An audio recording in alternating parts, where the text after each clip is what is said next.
Hello, mere mortals. Welcome to another episode of FanCastic.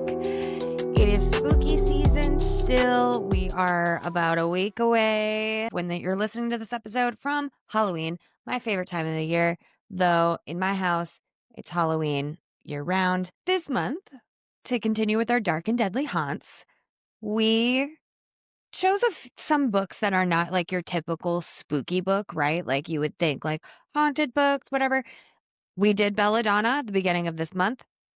Hope you guys enjoyed that with Lily Lloyd. Today, this week, I went with a little bit of a curveball for spooky season. We're going to be covering and fan-casting Quicksilver by Callie Hart. I will be joined by Booked for Two. They are a husband and wife duo podcast, part of the podcast group that I am part of on Instagram.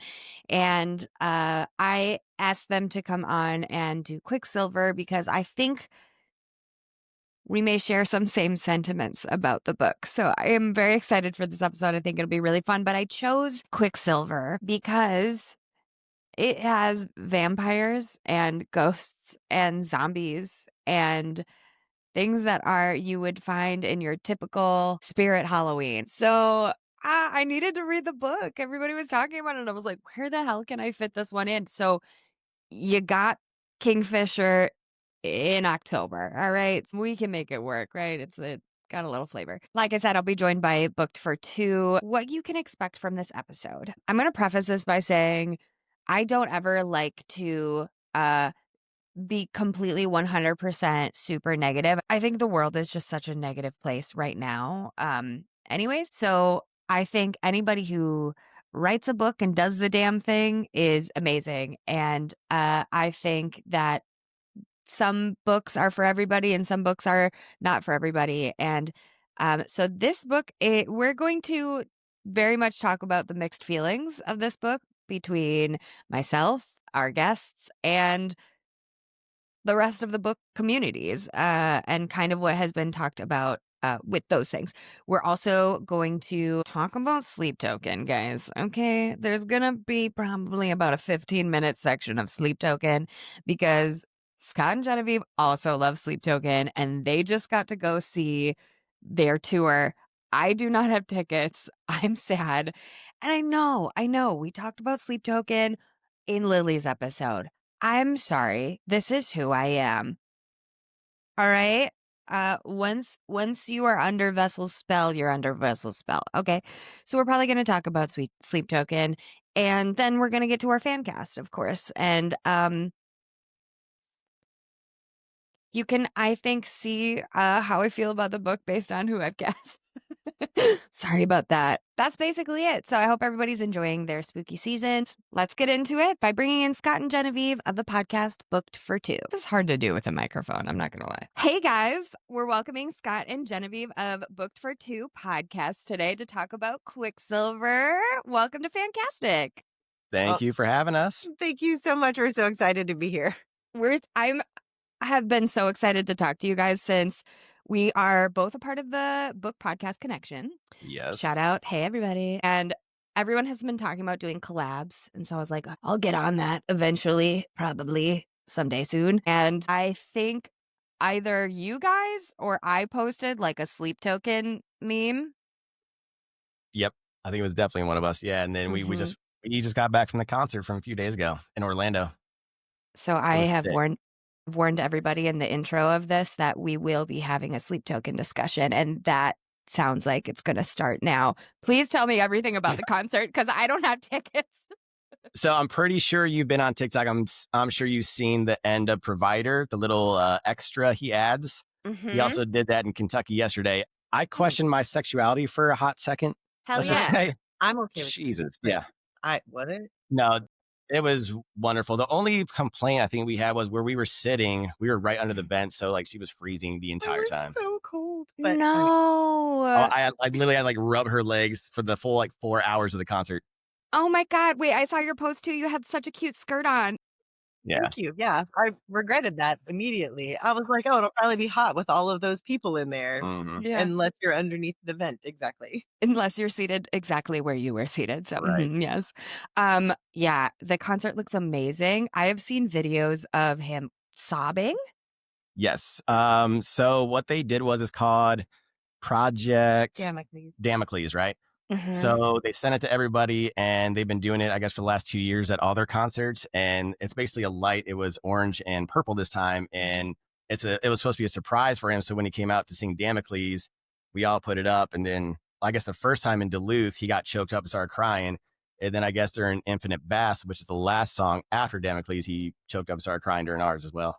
I'm gonna start crying. Yeah, I was like, Jesus. excuse you. But when they say it's an experience, it's an experience. Yes. Yeah, everyone's like, it's like a ritual, right? Like It you is. go to your offering, and I just Mhm.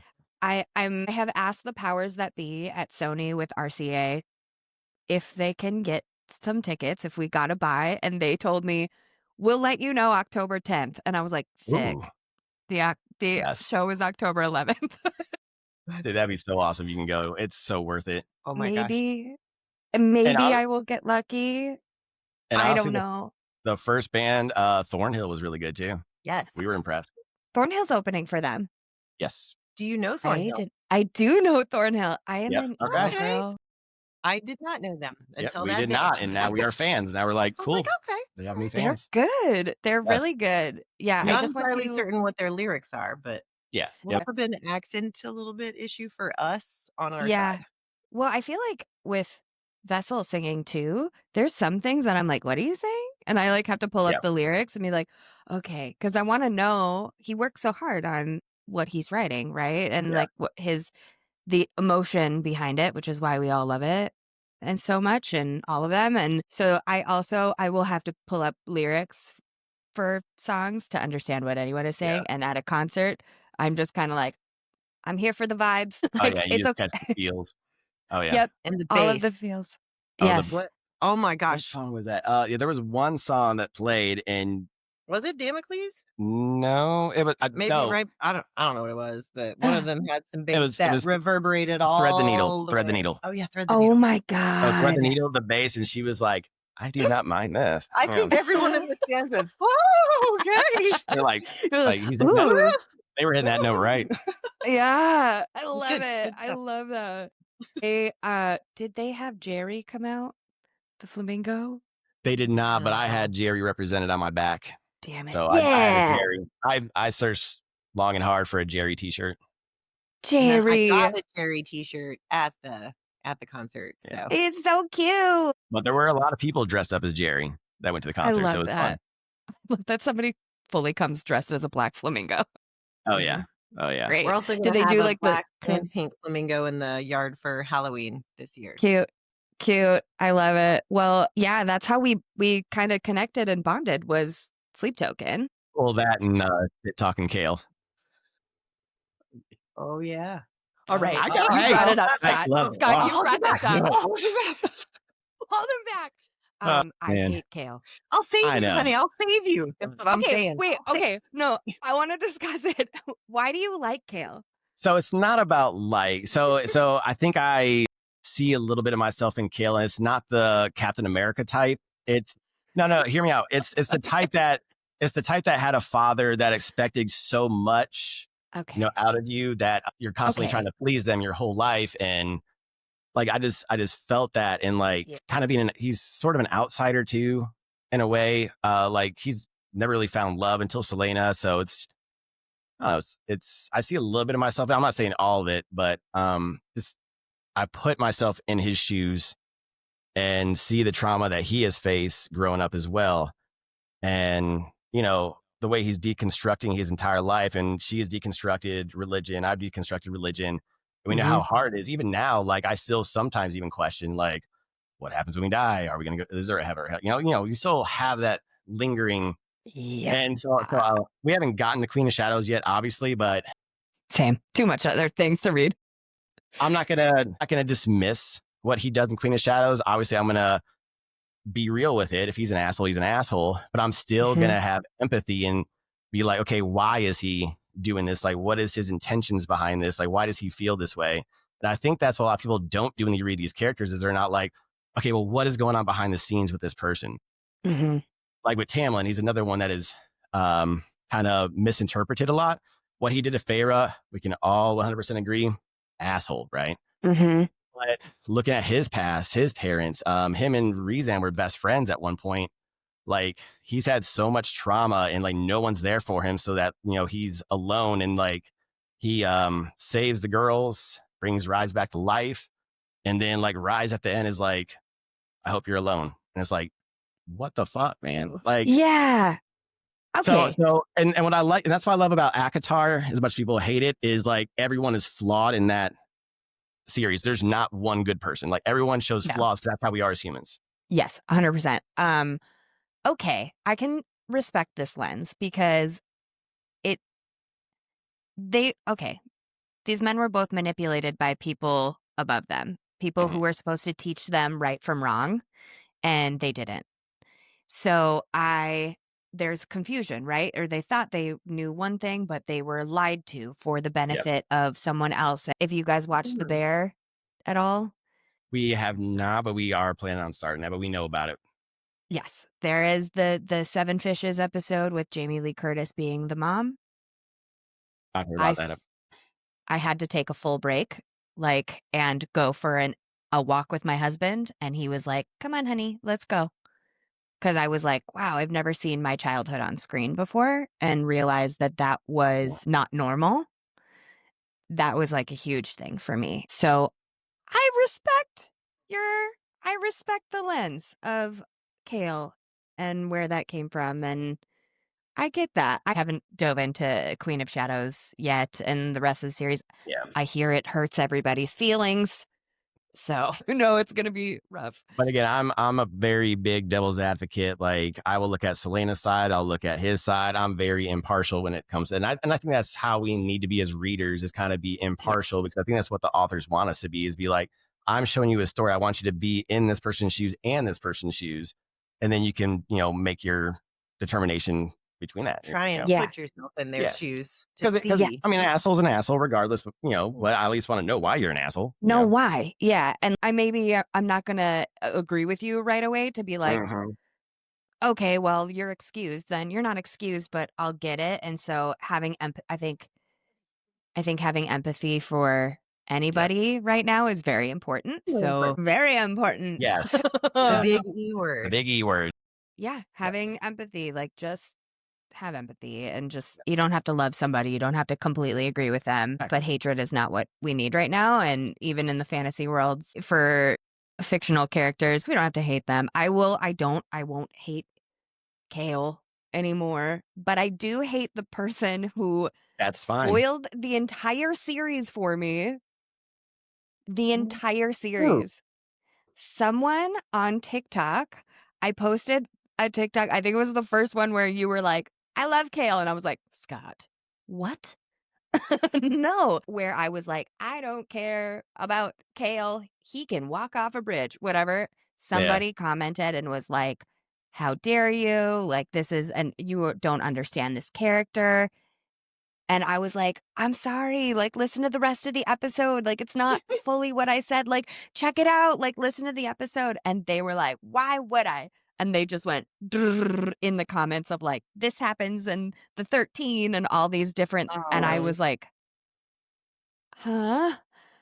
And I didn't know half the people that they were talking about. And so I fully just stopped reading the series, because I was like, maybe if I stop reading the series and I pick it back up, I just won't remember what this person said and I'll still be surprised. Maybe we'll just pivot a little bit. But there are those bullies and trolls on TikTok that I'm sure you guys have gone. I'm gonna get it. I'm probably gonna get it from this episode too, because my feelings on Quicksilver are not everybody. Not for everybody. I am very curious to hear that one. Tell me about your guys' podcast, Booked for Two. You're a husband and wife duo. Yes, ma'am. You want to take it, or you want me to take it? No, you go ahead and start. Okay. So we are a husband and wife duo, both Neurodivergent, and we like to give a female-male perspective from books that we deep dive into. We are romantasy, high fantasy readers with a little bit of sci-fi mixed in there, I guess. And the way it started was I just was reading one of my high fantasy books by John Gwen, which I love, by the way. I was starting the Faithful and the Fallen, Malice. Awesome. Yeah. But it was very Game of Thrones, where there's like a million characters thrown at once. And I was like, oh, I don't have a brain power for this. And then I just saw ACOTAR sitting there. I was like, yeah, let's give it a shot. And I had just devoured all of the books. Yeah. So I started reading and I was like, this is actually really fucking good, like well written. And I was like, this is actually okay. I am invested. And then boom, we went all the way through and I looked at romantasy in a whole different light after that. I was like, because I wasn't a big reader until recently. And I just only read fantasy, and romantasy had been new. And I'll be honest, I was that guy that was like, you're reading your fairy smut. All the time. I'll be honest.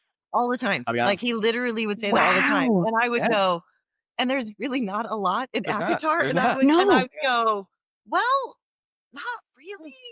And then she would tell me there's not as much as I was expecting, honestly, because I was expecting more. I came from the other side, the fantasy side, and was like, you guys met in the middle. It doesn't all have to be that. Okay. All right. So we can add some dragons and some political intrigue. Okay. So that's where I came from. Wait, what was your first like romance fantasy book that you read, Genevieve? Oh my gosh, I have no idea. Like 1,000 books ago. Right? It was thousands of books ago. I love that it was something not ACOTAR. It was definitely not ACOTAR. I don't know if the book that's on the top of my head, I don't know what genre this is. And I'm totally going to tell on myself with this one. The books that I remember being drawn into the world of dark romance, smut, romantasy is the retelling of, it's Beauty and the Beast, or no, it's not Beauty and the Beast. It's Cinderella. There's okay. Series. Anne Rice. Is it Anne Rice? Wait, I love this though, because everyone I talk to is always like, my intro was ACOTAR. I mean, mine was ACOTAR. Mine was, yeah. Yeah. And I haven't been like, no, I actually had been in that world and kind of met in the middle with it of more of like the wars and the dragons and the fae and whatever. But with like dark romance stuff, we just tomorrow this is coming out in October. Yes, today is September. So tomorrow when the episode comes out, I read Enigma by Runix, and Runix is very famously dark romance. And I was like, whoa, what is this? It's kind of crazy. Yeah, so I haven't gotten that deep into the dark romance stuff yet. Still hanging out. Yeah, so right now, the one that we're about to deep dive in, Blood of Hercules, that's probably as dark as I'm going to get so far. Oh my gosh, you guys read Blood of Hercules? We're starting it. I think we'll still be in the middle of our deep dive. Yeah, we'll still be in the middle of our deep dive. In it. I haven't read it yet. Oh my gosh. It's for hilarious. So I'm doing a mythology month for March. So I'm doing Stoneblind, Song of Achilles, and Blood of Hercules. Yes. So I want to do like mythology themes, and I'm super excited about it. It's on my shelf like around the corner right now. And do you guys have like the hard copy with the pretty vines? Not yet. We just have this right now. Yes. But there's 3 different ones. Yeah. There's 3? Yes. So the new one that's coming out also has 3. So there's a Barnes & Noble, a deluxe, and a Target version. The deluxe is the best in our opinion, the deluxe version. But the Barnes & Noble probably second. Target was It was like my book budget. I'm mad at Target anyways. We boycott Target. I am struggling with many authors that I love so much, and musicians, Sabrina Carpenter, Taylor Swift, releasing their Target versions. And I'm like, did we not all decide on something, guys? I thought we were all on the same page here, but okay. All right, sure. Your labels and publishers it's fine. Yeah, I'm very excited to read it. I got it from the Ripped Bodice here in LA, which is like just a romantasy book store. A full like romantasy bookstore here, and the vined pages, like the sprayed edges, were sticking out, and I was like, I don't even know what this is, and I'm gonna get it. It's pretty. Like, I love it. And then it just has we almost got it at the local bookstore here. It was one copy, and we were like, Do we get it? Do we get It's it? pretty. You're like, it's pretty. Books are trophies, right? Like our book budgets are, you have to buy 3 of them because you want it to look how it, I mean, it's great marketing. Great marketing, guys. Very well done. Yeah. Now, well I done. will admit, right now, Alexis is probably my favorite FMC in Blood of Hercules. Really? Yes. Based on Because she reminds me of her. Like it is. As soon as I started reading this, I was like, I'm reading my wife. Like it's I'm reading my wife. no serious. All right, so get ready for this. I've actually read this book. I You read it? finished this book March of this year. Oh my But God. I used to read completely differently before we started deep diving the books. So I read all vibes. What was that? Yeah. Was there love? Was there a scene of some sort? Blah, blah, blah. Fated mates. Like I was there. I was there for the tropes. Here we go. Next book. Wham, bam. Thank you, ma'am. That was Yes. how I read Metal Slinger. That was how I read Quicksilver. Like all of those books were in a row like that. So I don't even remember Blood of Hercules. Yeah. So I was like, we should read this. And one of the girls was like, you already read it. And I was like, I don't know. I don't remember. Oh, did I? I was like, I remember reading it. I actually, unfortunately, remember the very like last 2 sentences of the book. I remember the last 2 sentences of the book. Okay, that's a good book then. So I'm like, I mean, I wish I didn't, but so That's super. Oh my gosh, that makes me really excited to pick it up. Of course, like, you know, when your TBR list is like 10 books that you're like all very excited to read, and you're like, I don't know what to do. I don't know which one do I do? And you pick it up. Now, Quicksilver was on that list for me. And again, we'll get back to my feelings and remarks. But your guys' podcast, kind of spinning off of that is, yes, Genevieve, you'd go off of like vibes and you were into like romance. And then Scott, you had like the fantasy, and you guys have like met in the middle to create this deep dive podcast that you guys go like section. Do you guys go by like section by section, right? Like chapters Chapter by 1 chapter. through. Wow. And we usually do it by chapter. So we'll take a chapter, break it down, and then talk about it. and then have a the whole episode is usually 5 to 7 chapters, give or take. Yes. Oh my gosh. Are you guys, just from like a recording fellow podcast standpoint, are you guys like in your recording studio, like podcast office forever? Pretty much. Yeah. That's gotta be hard. That's gotta be hard. I admire any of the podcasts that do the chapter by chapter breakdown and deep dives. And I love them because when I find a book that I love, and like, okay, Air of Fire, right? I've listened to that one. I've listened to all of your guys' Throne of Glass ones because I was reading them too, and we had our feelings about Kale. Oh no, I love your guys. I love your guys' dynamic. I love the intro. Like, I think your guys' podcast is so well put together that it inspired me to get my shit together for the second season because you guys were so like meticulous in like a good way, in like a way where it's like it's not boring, right? Like you're like, this is still really exciting, and listening to how people like their emotional responses, right, kind of like makes the other person see the book in a different light. I did not like many parts of the first book of Throne of Glass, and listening to you guys made me really feel like I missed a whole bunch. I should reread it. Which one did you read first? I read Throne of Glass first. Okay. Then I did Assassin's Blade fourth. Okay, so you did the romantic. I did the romantic read, and I just finished that one like a couple months ago, and I haven't picked up Queen of Shadows yet because I know like this next stretch is a doozy. And so that's why we took a break. Yes, because we were 7-8 months on the series already when we finished Air of Fire. So we needed just a little break, something different. Okay, well, for anyone listening, watching us here, obviously these two work their asses off. So go listen to their podcast because that's crazy. I really admire what you guys do. I mean, we're also trying to do a little bit more of what you do. Maybe not the fan casting part, but just kind of whenever, because we do read other books together in between these books. So we are reading 3 to 4 books at a time sometimes. Oh my gosh. Because, we have a whole week in between the book that we're deep diving. So we got to read something else. So another book we read together, like the Empyrean series or the King series. Dungeon Caller Carl right now. My boss is obsessed with that book. Is it good? Yes, it's hilarious. It's good. worth it. If you like her, so her favorite book is Hitchhiker's Guide to the Galaxy of all time. of all time. Oh my God. So long and thanks for all the fish. This, Yes. this is exactly like this, pretty much. Same vibes. Wow. Yeah. Did you There's guys a ever talking read? cat There's a talking cat? Princess Donut. who demands to be called Princess Donut, plus a lot of other Yes. like forward word. Her Oh my God, royal. I love it. She is everything you would think a cat would be. Yeah. If she could I talk. feel like she's an orange cat. No, she's a Persian, the Persian, the squished one. Persian. And she's a medal winner too. Yes. And she lets him know it that she wins all the medals, all the purple medals. Yeah, she's hilarious. I love that. It's a Did great, you guys yeah. ever read or hear of the book John Dies at the End? Yes, I have heard of it, but I've not read it, but I saw it in Barnes and Noble. I was like, there's a movie too, right? Yes. And I heard that the movie adaptation was like not so great. I think Paul Giamatti is in it.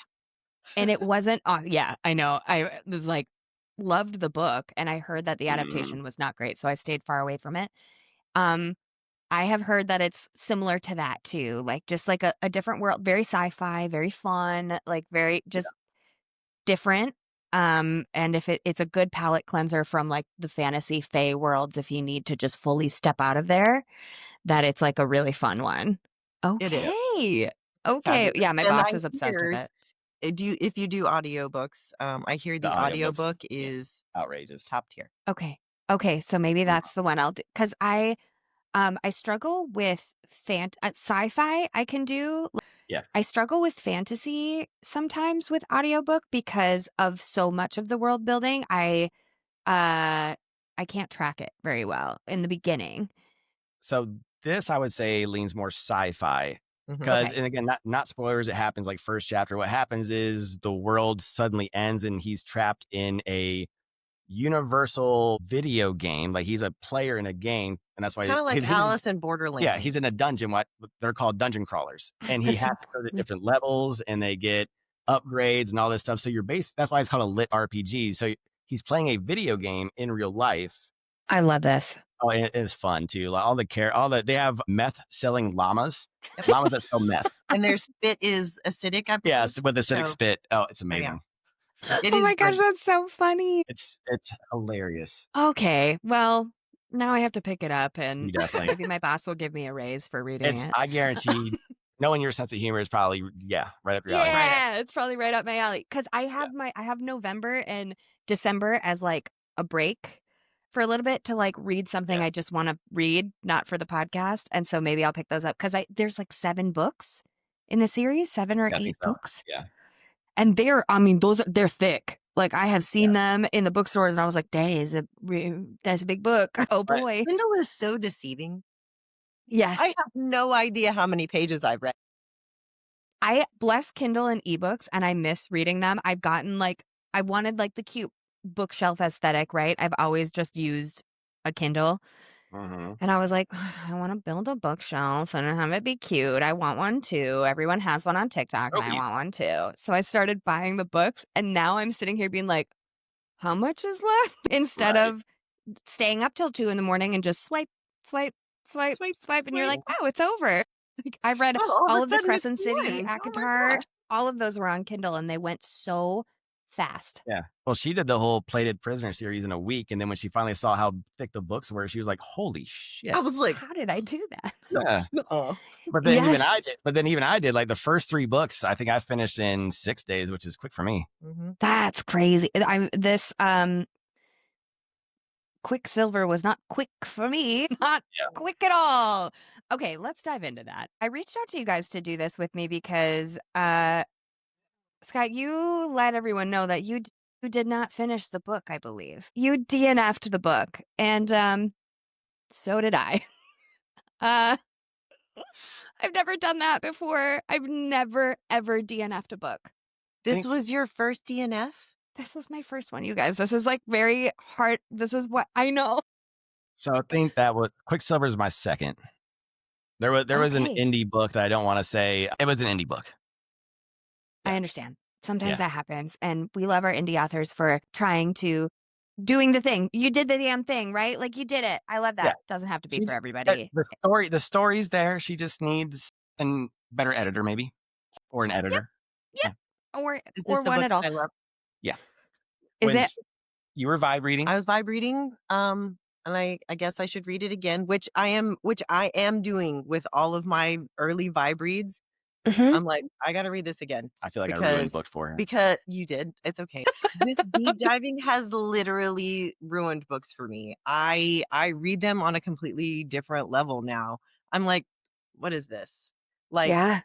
I had to have read Cooties the first time and I missed it. Like, really? Yeah. It was just a blip on my radar and just I was okay with okay.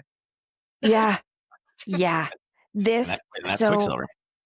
that is Quicksilver. And I just have never DNF'd a book. And I had a whole crisis this past week being like, I can't do it. I can't finish this. I want to. I want to do it. I want to be the girl that's like, I finished it and it just wasn't for me. Yeah. And then I said to my husband, I said, I'm not going to do it. I'm not going to finish it. I've been introduced to all of the characters that I need to be introduced to. I was wondering why the list was short because I saw the video and I saw the other characters. I was like, you are missing it. Did you see who we're casting? It was like 8 people, and I was like, well, that's good enough for me. Hey, we're good too because I didn't know that. Like I knew the first 4, and then the rest I was like, I'm just gonna fan art this. That's 100% why the list is so short and not everybody is included, because I was like, if I didn't meet, you're not on this list. If I'm This is what it is. if I'm meeting characters at page 400, if I'm meeting new people at page 400, there's something wrong. I'm sorry. People and like not passing characters like Wendy Biscuit Lady, right? Yeah. Which I love, but she was funny. Like I was like sick at some. Wait, that was a character? Yeah. I guess I Like, didn't make it to he that. probably didn't I didn't even make it to make it to that. that. I could have read about a He's like- wimpy biscuit lady. Wait, did you make it? Wait, okay. Did you make it to the weird town?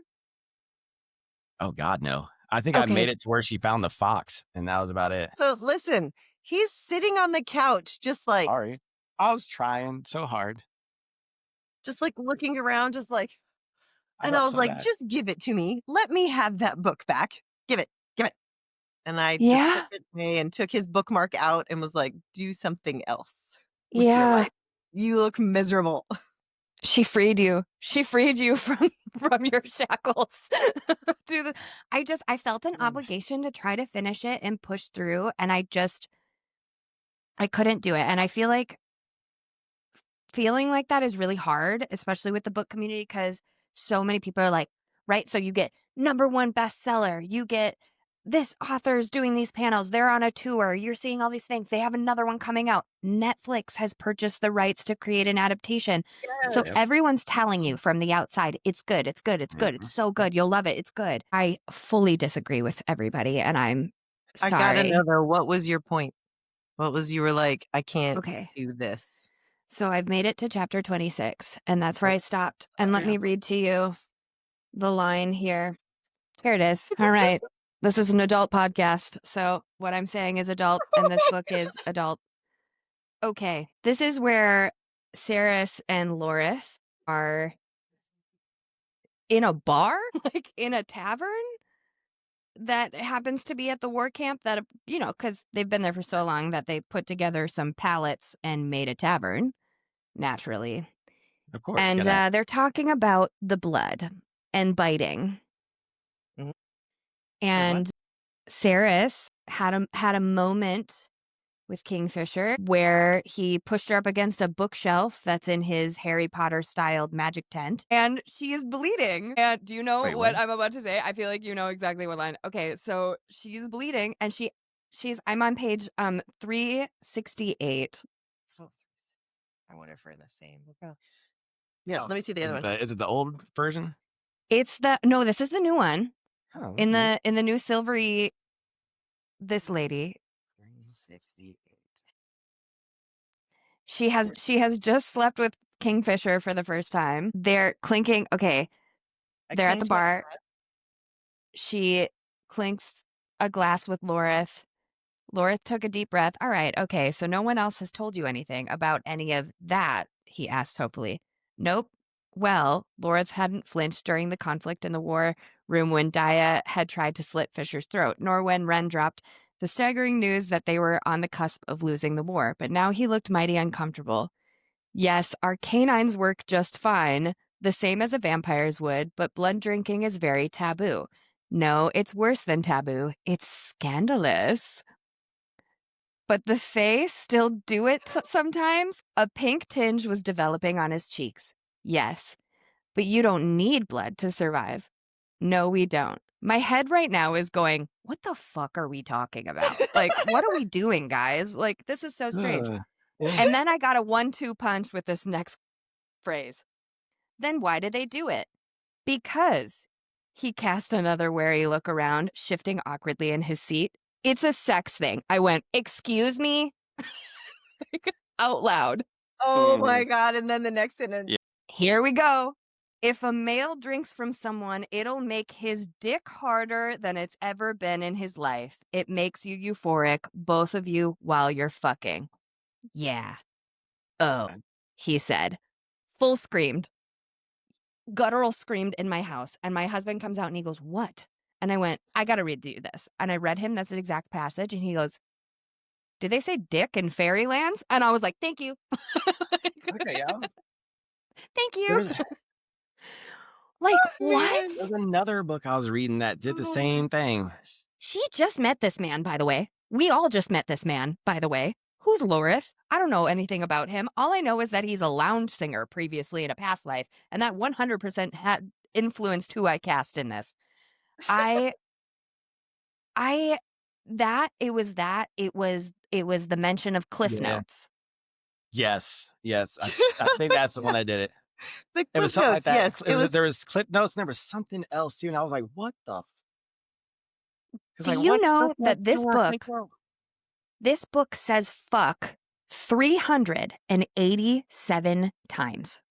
I will see your 387. I will raise you. No! 432. Wait, what? For some reason, look, nothing against the Play to Prisoner series. The first 3 books were amazing, 5 stars for me all the way through. But this book, I am struggling because the way she writes men, I was like, we do not cuss that goddamn much. Nobody talks like that. Thank you. Nobody talks like that. That's why I DNF, because Kingfisher, I was like, no one talks like that. No one talks like that. And Kingfisher, just in general, I have a bit of a line of some books, right? Like, I won't read Haunting Adeline. I just don't think it's for me. I think it's too traumatic. I'm like, nope, I'm not going to do that. I joke around about reading it, but I'm never going to read that. I'm never going to read that. I'm never going to read Lights Out. I'm never going to read Caught Up. I'm just not interested in those things. I even struggled a little bit with some of the dark romances that Runix does. I really like Runix as an author. I think she's very creative. So I try to read her books and I finish them no matter how hard they are. But so sorry, Callie Hart. I just couldn't do it because Kingfisher is a fucking asshole. He's crude. Yes. He's crude to be crude. Like, Carrion was different because like his character is supposed to be like that because he's a mobster. He's a piece of shit and he knows he's a piece of shit. A pimp? Yeah, he's a pimp. He's a pimp. Kingfisher, like the second you meet a woman, you don't start talking to anybody like that. I don't care if it's Quicksilver in your head or whatever bullshit. Like, you don't talk to somebody and the oath and stuff. And he locked her in a bedroom for a week. Oh, I didn't know he Tamlined her.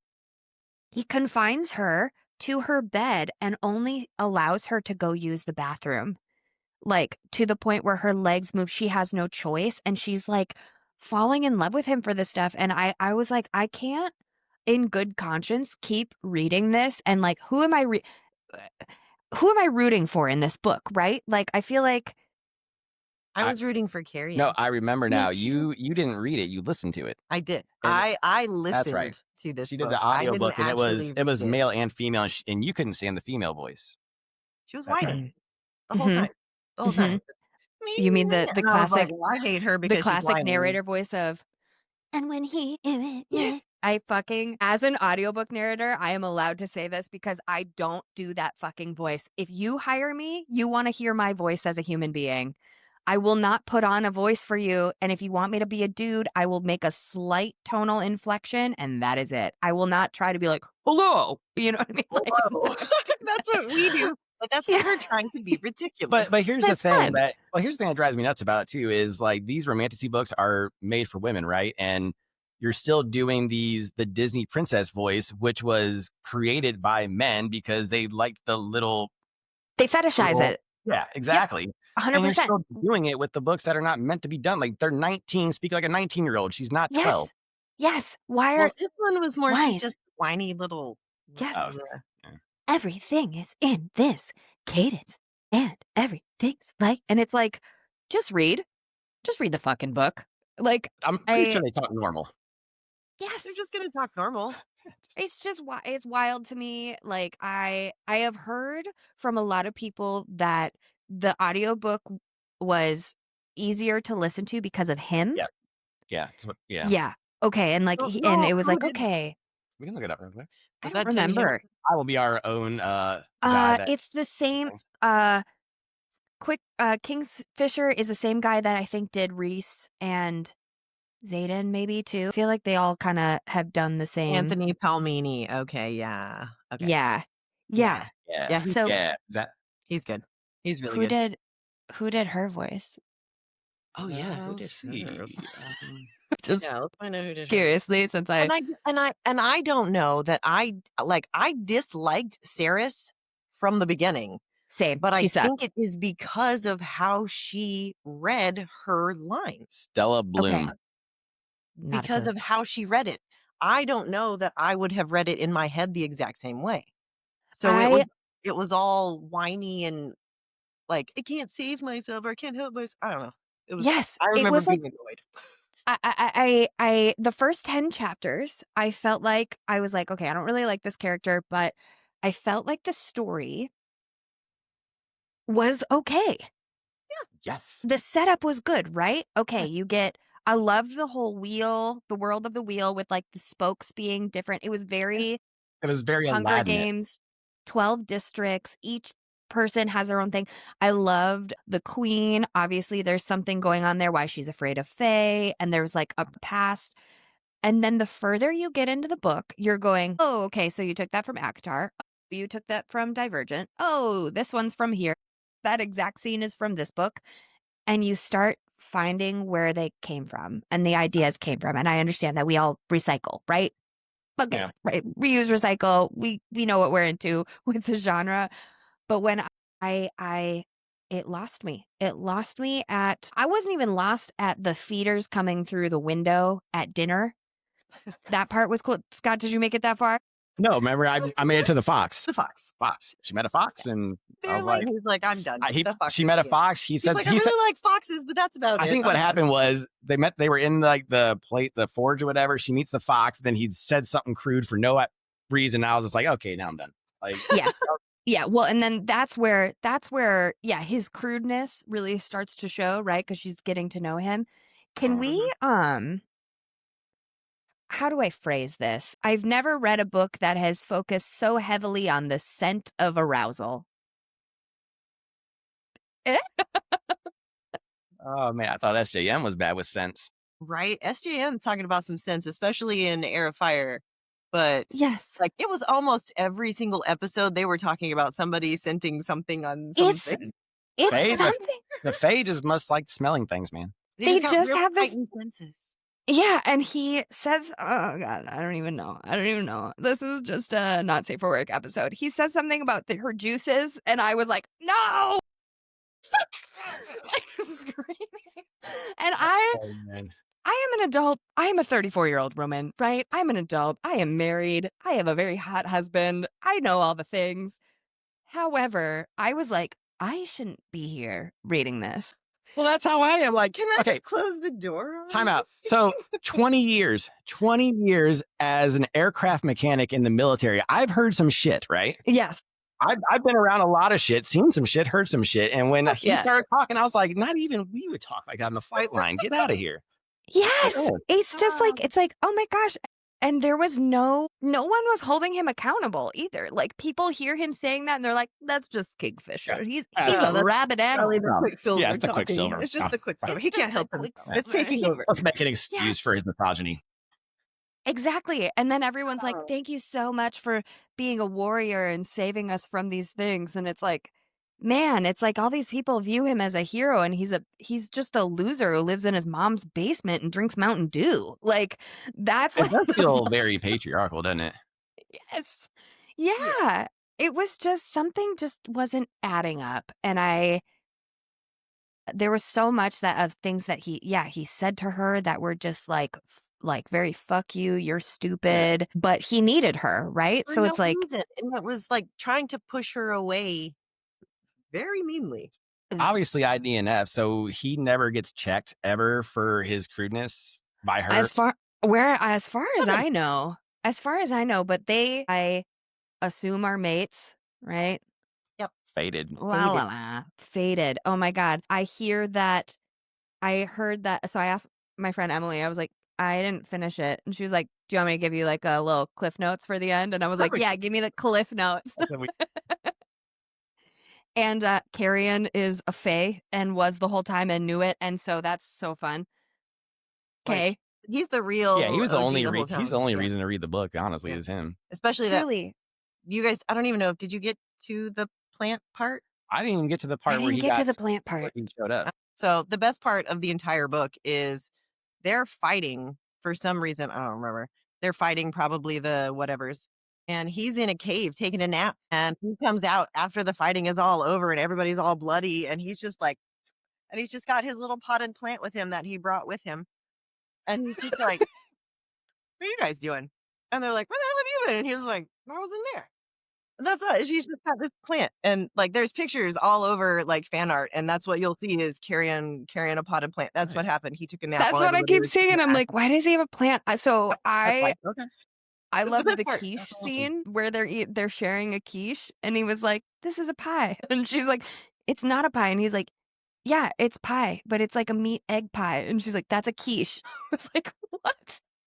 What are we talking about? And it's like a full I don't page. even remember that conversation.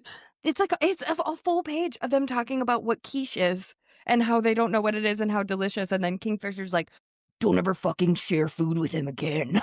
And you're like, whoa. It was just some eggs, Faded bro. mate Chill. anger. Hey, Faded mate. that faded mate anger is real, apparently. It is in all romantasy though. Yeah. That is a thing. Yeah. Yes, That's it is a true. thing. And sometimes it's like, "Ooh, okay, like a little ownership. Okay, provider, whatever. So where did it? Exactly. Yeah. Okay, provider. Okay. But okay, like just tone it down just a hair. Just yeah, like we don't have to be I don't even think this was borderline abusive. I think this was like verbally abusive to her and emotionally abusive. And I was like, I don't like this at all. Not at all. I feel like and then I heard that spoiler, end of book, whatever. She wakes up in a bed and she's a vampire queen. Yep. We saw that spoiler too. Yep. Yeah. Yeah. So apparently she dies. Mhm. And then the god, some god resurrects her because he's like, I like you doing chaos shit. You're not supposed she to be finds- able.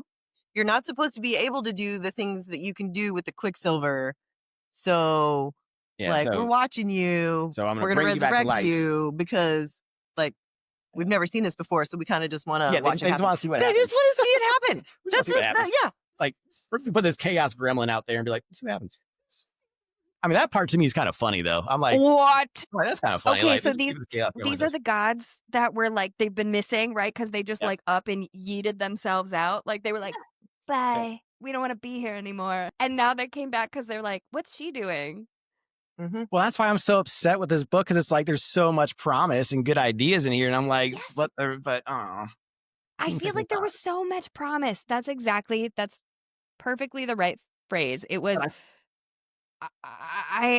it was there, right? The pieces were there, and then all of a sudden we added a different spice that we didn't need, and the whole dish is fucking ruined. Like you just added too much. It was too much. It just wasn't for me. And I know people are going to be. I just opened to a chapter called Oracle, and I don't even want to know. That's probably where she finds out that she's meant to be. Yeah, where she's meant to be the queen of whatever vampire thing. Yeah. Okay, so the OSHA thing Little Osha, that's about the butterfly, right? And then it's like born and dies and reborn in one day. And so that's what happens to her. And then she is okay. What happens with the queen? So they end up being siblings. The vampire. Malcolm and her. And Kingfisher's person. Yeah. Starts with a B. What's his name? I don't even think Belicon? Yeah, the Belicon. king? Thank you. Yeah. Yep. Oh, they're all siblings? Yeah. And I guess there's some grand plan, There's which is a why she went to power the human struggle. world. Yeah. So they're all trying to. Malcolm ends up biting Carrion, and because of Carrion's blood, that's the only way that Malcolm can die, is he has to actually bite someone who has this super special rare blood, and he bites Carrion because Carrion's being a douche nozzle at just the right time. This is total spoiler. He's being a total douche nozzle at just the right amount of time, and Malcolm's like, fuck you, dude, and he bites him, and then he's like, there's no way, and he's like, ha ha, this whole time, I've been the one that you needed to bite, and I'm here to defeat you. So, and then Malcolm dies. What? Anyways, the quiche-eating man with the plant taking a nap? He is there Defeats the the big whole bad? time. He's the one who gets over there pretending to be her brother. Like, that was a plan the whole time. I feel like my FanCast pick is perfect for Carrion now. I feel very good about my pick now. Okay. So Carrion plays it off the whole time. And then he just turns into like this sarcastic asshole, and Malcolm bites him, and yep.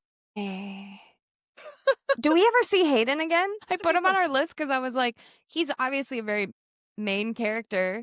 Also, where's Everlane? What happens to her? She okay? She a double agent? She gets rescued. They have her thralled or whatever. I can't remember exactly what happens to her, honestly. Okay, yeah, she was gone by the time I was reading this. I remember not around. That was how they got everyone to the water, and like the whatevers couldn't cross the water again. So I met I heard about okay. I picked this book for October because spooky, right? I heard that there was vampires. Yeah. I heard that there was ghosts, which they call something else, and it's like basically residual hauntings in the forest, which was cool. I actually did like that when they were like, yeah, like this is, you can hear their screams and they're not really here and you can't see them, but you can hear them because it's like their last moments. And I was like, ooh, like I love a residual haunt spooky moment. That's fun. And then we got like the feeders coming through. I think they were called feeders coming through to the dining room window, whatever, and biting her, and they had black blood and maggots and stuff. And I was like, okay, are they zombies or are they vampires? In my brain, they were zombies, but I'm hearing there's other zombies that I was never introduced to yet. Yeah, there's so many, yeah. See, I wonder if Callie Hart would be better off just writing like a high fantasy novel, because her ideas are fun and, sounds great, but the romance just leave the romance out of it. Just yes, ignore that. Yeah, it was actually like the romance that it took me out, and then it would be like, okay, and we're back to action. And I was like, but I don't want to read the action because I'm kind of mad at you from this last chapter talking about vampires and hard dicks. Like, I don't like it. I'm a little mad. Well, I'm glad we are of like mind. Because when you had first said that you did not finish the book and that Genevieve, you did, I was like, oh, this is going to be so interesting because I'll probably finish the book. I did not expect to be on Scott's side. I didn't. And I'm like, oh my God, I get it. I was freaking out earlier thinking, oh, great, she's going to be like loving it and want to talk about it. And then as soon as you said you DNF'd it, I was like, oh, okay, we're good. We can go. I DNF'd it. I put on my story on Instagram, and I got some real colorful responses from people. I just said, hot take. I hated Quicksilver. I'm so sorry. I just didn't like it. And so many people were like, what do you mean? No. And I was like, people have different opinions, man. Yeah, people have different opinions, and that's okay. I'm not gonna shit on anyone for liking Quicksilver, but I don't have to like either. No, I won't yuck your yum, but we have our issues, and that's okay. Yes, and I was like, this isn't for me. And rather than push through it and stress myself out, and like I was like starting to skim it, right? Like I was out after the Lorith conversation, and then I made it another 2 chapters by just skimming. Like, I was like, "La, la, la, la, la, this feels important, okay, next thing," like, and I just couldn't do it. I didn't wanna stress myself out any more than having this podcast already does. Yeah. Who can relate? And you have so many other good books on your TBR to at least try out to see if they are worth finishing. So Yes, well, I'm supposed to pick up Phantasma next. She read that. you when did I read that? I don't trust myself anymore. I No, don't Well- I don't trust my that recommendations. one I trust you with because our friend Kat, who was very good with recommendations, I think she said she liked that one too. Okay, so I can be So Okay. I'm gonna go with Phantasma, but I got a little worried because it is the same imprint as the Forever, mm, and I noticed that when I took it off my shelf the other day, and I went, "Oh, no." It's completely different. Oh, Okay. no, you're really gonna like that one. Okay, good. I like Black Pearl. spooky, scary things. mhm. It's Halloween in my house. See, I got a little ghost. I love And that your stuff. little bat ears on your My little thing. bat Love ears. that. Yes. So it's Halloween in my house all year long. Actually, it is in ours too. So you can't see behind me, but these are witches up here. I Yes. got a little witch Moon moon phases. phase. Yep. And Black we're cat Halloween too. painting. Yep. It's just Halloween all year long. It's just our style. We like, and my husband is a superhero, Marvel, Batman dude, and he's like, I don't care, decorate however you want. Yeah. Yep. I love it. Yep. That's so great. It's always the pairing. It's like the comic book video gamer guy, and then like the witchy reader, spooky girl, and it's the perfect pair. It's Yeah. always the perfect pair. I'm I guessing you are tried the to same. accuse him. I tried to accuse him of being the one who got me into skulls at one point. Yeah. I was like, no, Scott got me into skulls. And whoever I was talking to just looked at me and kind of tilted their head sideways and went, "Are you sure?" And I had to pause and I looked down at my pants and I was wearing like skulls on my pants and then like looked around and there were skulls on I was like, "Oh, this is me." Yeah. I You've always loved it. Yeah. yeah. It's when you give yourself permission to love it all the time. Yes. That's where I like entered, where I went, no, I like spooky things all the time. That's why Halloween's my favorite. Well, it doesn't have to be just 1 month for me. It's forever. Well, also, and I'm sure with your husband as well, it's perfect having a partner who understands you completely to where you Yes. can be decorated like all year long and they understand you to like, oh, you're not weird. This is just your normal. And that's okay. Yeah. Yeah. And they're not like, well, I don't want to live in a house that's like always Halloween. They're like, Yeah. I love that about you. You're so spooky. Like, he's always like, who's my spooky girl? And I'm like, me. I am. We have matching ghost tattoos. It's upside down, but Oh, we have nice. little ghosts, and he has a little ghost, and they're both having coffee, and I have iced coffee as my spooky bisexual self with my iced coffee, even though this is hot coffee that has been sitting here all day, so it's now cold. Wait. Do you consider that iced coffee now? Yes, I do. Yes. Damn it. We had do. this argument. I just almost- consider it lukewarm coffee. Like, it's just not, there's no ice. It's just room temperature coffee. I'm like, no, No, it's cold now. It's cold. It's cold because of the air is cold and now it's iced coffee. Yep. It's room Yep, temperature. my AC is on, so it's now chilled. Yes.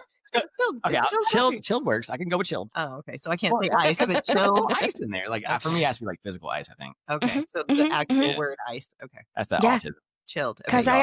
I only put a couple cubes. I'll put a couple cubes in my iced coffee normally, and then it melts, and it's just water basically with like a little caffeine in it. Okay, well, should we fan cast this thing and see Yeah, what the let's hell do we've it. done? Okay. Yeah.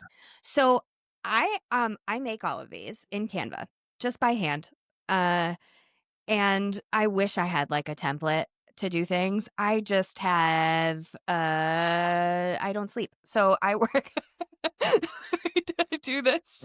It is very That's well. beautiful. It's beautiful. Yeah. Yeah. love Thank it. you. Thanks. I was a PowerPoint queen in middle school. So I've just transferred that to Canva, which has infinitely better tools than PowerPoint ever could. So I provided you guys with a casting sheet that Yep, had we a got little bit of a breakdown, and you guys provided with photos and your actor of choice. Emily, our managing producer, she kind of helps me with scheduling and helps keep my brain on track. I don't have a co-host, and it's I'm editing, I'm creating the graphics, I'm doing the socials, and I'll probably need to enlist more help very soon. Yep. But Emily has been a huge help. So she will take that casting sheet and she has dropped in the photos and names, and I have not seen it at all. Okay. So when we see these things, these are the first times I'm seeing it because this is both visual and audio. Once the pictures come up, we have our natural reaction, and I will just say out loud, this is your guys' pick. This is my pick. Why don't you guys explain your selection to me? Where did it come from? Like, who is this person from? If I don't know, like, name a couple of their projects, so that our listeners can also get an idea of who we're talking about if they are not watching the YouTube, which they should, because look how hard I work on the graphics. I know, How right? could you not Yes, be they should watching this? definitely see these graphics. Yes, we will I work definitely really be hard. lugging that. All So right. I like to go over just a little overview for people listening for each character. Our first character that we are casting is going to be our female main character, Sarah's Fane.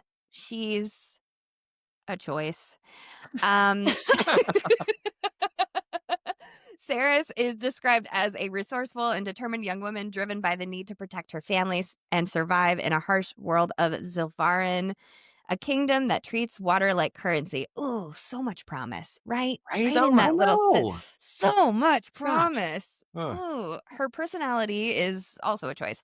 Saris is that female main character heroine, scrappy, smart-mouthed, and emotionally armored from years of surviving with just her and her little brother. She's got that gritty resilience trope nailed down, plus a protective streak that makes her dangerous when it comes to people she loves. Her spirit is fierce as her heart is compassionate. She is a thief, survivor, and now the only living alchemist in existence. Because of course she is. Got to be. Of course she is. She appears as she's tall and slender with raven black hair and striking blue eyes. Her thin frame is a result of food and water scarcity at the beginning of the book. By the end of the book, she has pointed ears to match her new body as a half-fae, half-vampire. Real quick, I do Cool. want to point out, at least Callie Hart explains why she's so thin. And I really appreciated that, and that she like stuck with it too. Like she's she's very skinny because she is dehydrated and very, She's very sick. emaciated. Yeah. She's Like, fully emaciated. However, I would like to know why Kingfisher's like, you're pretty hot. I can smell you're aroused. While this girl like needs a Big Mac, and right? smell the trash probably because she hasn't bathed in forever. Yeah. Yeah. And oh my God, there's a line. Scott, you didn't get that far. Her and Nope. Kingfisher actually get together and she's like, no, don't. I should probably shower. And he's like, don't say another word. Don't say that you want to shower. I don't want perfume in my mouth. I want how you smell. And I was like, ugh. Like, throw some sponsored by Bath and Body Works. Okay. Like, do you know how hot the desert is? I know it's really I know it's hot. snowing here, but it's very hot there. You know. And I was like, Kingfisher, she hasn't drank a full glass of water in years. like, please. So who do we have? Okay, ready, guys? Let's do it. All right. Okay, ready? 1, 2, 3. Oh, shit. Naomi Scott? That's an excellent choice. Ooh, I like your Yours choice looks- too. I have Odeya Rush. I know her from the Goosebumps remake movie with Jack Black. And then she's been in a couple other things, like a few like action-y things. She is like the internet's fan favorite. And I fully agree because of like the blue eyes and like Yes. she's so pretty and she almost looks exactly like any of the drawings. She also is not a white girl, which I like because I do there's like a little bit of a Middle Eastern kind of vibe to what Sylvarin is. Again, it's a fantasy world, so you can kind of play with the diversity, and it's something I really like to do. I feel that this book was super fucking white. I did not appreciate that. I was like, is anybody have color? Anyone besides looking at our list? I was like, very pale. Except for everyone is pale, and it's the tawny skin, right? This is insane to me. Just how very whitewashed it was. that's why it was weird, like the way Hayden's described, and I'm like, I mean, the pick our pick, I feel like, looks like the description and the fan art, but I was like, but he lives in a desert and he's blonde haired and Yes, I think it'll be very interesting.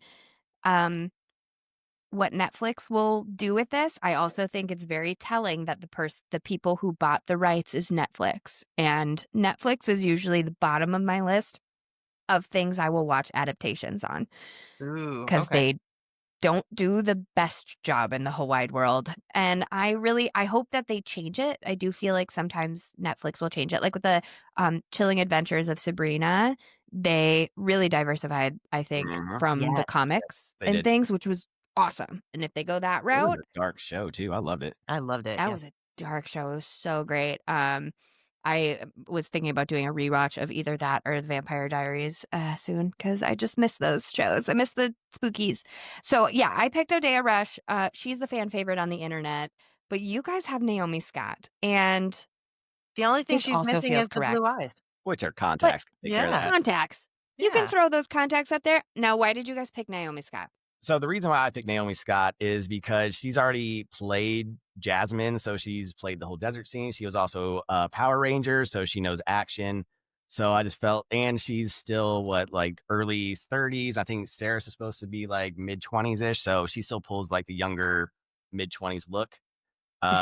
And I feel like with a lead actress, you want to kind of go for, I was going for like a known actress, but not super popular because she hasn't Yeah. blown up Naomi Scott. But I feel like for a lead, I would want somebody a little bit more known. But I like your pick too because I Yeah. didn't, again, we're not, I don't know the Gen Zer actors that much. So, but she looks, the eyes, Yeah, that looks it's the eyes. perfect. The eyes are perfect. With, Yeah. yeah. Like She your pick is spot on. She looks perfect. Here's the thing. I love Naomi Scott, and she's got a great career. And I think that we should go with Odea Rush as our choice for the fact that if Odea's Rush career tanks because Yeah. of this, I won't feel so bad. There you go. There you go. There we go. I like it. That's why I want to protect Naomi at all costs. that's why I'm scared for my Kingfisher because I do like the actor, but Oh, don't worry. I have one that's Ooh. unhinged. okay. Okay, good. Mine's pretty unhinged. Okay, great. All right. So let's go with Odea Rush Odea Rush. to protect Naomi Scott. All right. Now we down. have Kingfisher next. This scene in the book, I'm really glad that I found this picture of him coming out of the Quicksilver. I thought it was such a cool scene. Again, so much promise. I was like, he's rising out of it. Like he's got this like feral look on his face. Like this is really cool. And then, then we hear him talk and I'm like, oh no. Missed How opportunity. Missed opportunity. So Kingfisher is our handsome Fey warrior who has secrets and nefarious agendas of his own. Boy, does he. I have these biscuits up here because I think it was really weird that he had an affinity to biscuits from a woman named Wendy. And so I just threw those on here because I missed that a was a lot. big you I would argue that you missed nothing, but Okay. yes. That's fair. That's fair. His appearance, he is tall with broad shoulders and shoulder-length black hair. We can always wig whoever our actor is going to be. His iridescent green eyes, flecked with silver filaments, add to his striking appearance. He has a handsome, chiseled face with high cheekbones, don't they all? And a defined jawline covered in dark stubble and a dark freckle just below his right eye. I didn't look for that on anybody. We can just we can just draw we that can on. just pop a little eyeliner on there. Right. His body is adorned with tattoos that resemble swirling smoke and relics. Join the club, Quicksilver, Kingfisher man. He is Fey, he is feral, and he is fighting a war inside his own mind, and he's probably infused with Quicksilver. Spoiler alert, he is. Haunted by his past and rocking the tormented warlord, Kingfisher is, well, emotionally unavailable and masking it with a grim sarcasm. Loyal to a fault, he is more than a love interest. He's a landmine of secrets, grief, and really slow redemption. Okay. Now, Yeah. Here we the go. top popular choices for this character. Everybody really wants Henry Cavill, right? Everybody really wants Corn Sweat. Yes. Okay. He's too old. Yes. They're too old. Yes. Now, there is an actor, my actor I picked, he is older. We have reversed. Okay. Right? I went with the Gen V and I have reversed and I'm going with someone a little older Okay. Ooh. who I believed is just as unhinged enough to play this role, and I think people would be happy with it. Here we go. Watch us still not know who this is. Okay, Oh, your yep. guys' Oh, choice is yay! very Okay. good. Okay. Okay, so I have chosen Finn Wittrock, popularly known as from American Horror Story, and you guys have Hero Finds Tiffin, who I see him as Rhysand. Yeah, he could play definitely Rhysand, but I figured the reason why I picked him is very good acting chops. He's tall. He's 6'4", and looking at his frame, I'm a personal trainer myself. If he can bulk up really well, and then Yeah. so that's why I picked him, because he's a Fiennes. He's Ralph Fiennes' nephew, so he's got Yes. the chops to try to make Kingfisher more likable. Yeah. He looks like the cover. His face looks like the cover, Yeah. like the scowl, Yeah. right? Yeah. Mhm. Okay. So I picked Finn Wittrock, who I think now doesn't look the part, but I think in his dandy days on American Horror Story Yes. was perfect. I really struggled picking who for Kingfisher because I hate him.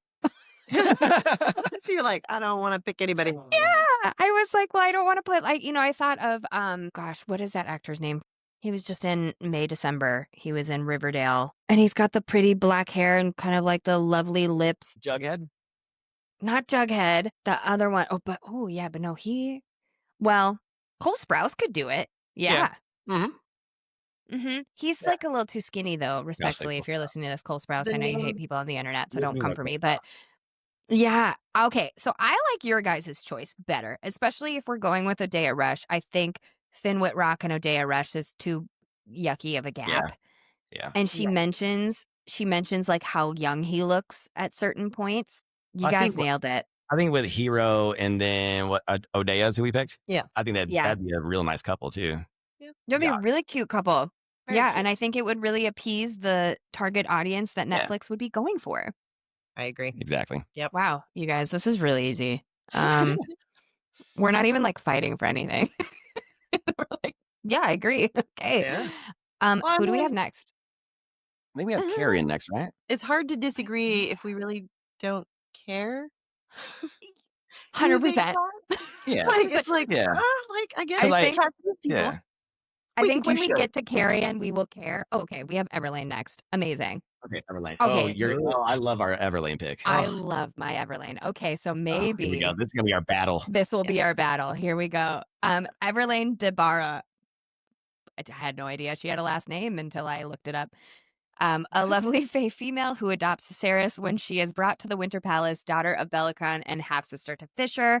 Her character is defined by her loyalty to her brother and her commitment to help Ceres navigate the complexities of fae society. With her compassion and empathy, she becomes a trusted confidant for Ceres. Her appearance, and the appearance is, as soon as this was described in the book, and I was like, this is who this person is in my head, and this is correct. And if this is made and this person is not cast, I will be so mad. All right. We're ready to battle. Okay. Everlane is described as having the lightest blonde hair, styled in 2 elaborate braids that reach past her waist. Her vivid green eyes and pale skin complement her elegant appearance, often adorned in a hunter green dress embroidered with golden thread. This was a no-brainer. I had to choose. Shut up! Shut up! Shut up! We are the same. There is nobody else that can play a fae other than Hunter. Look at her dress.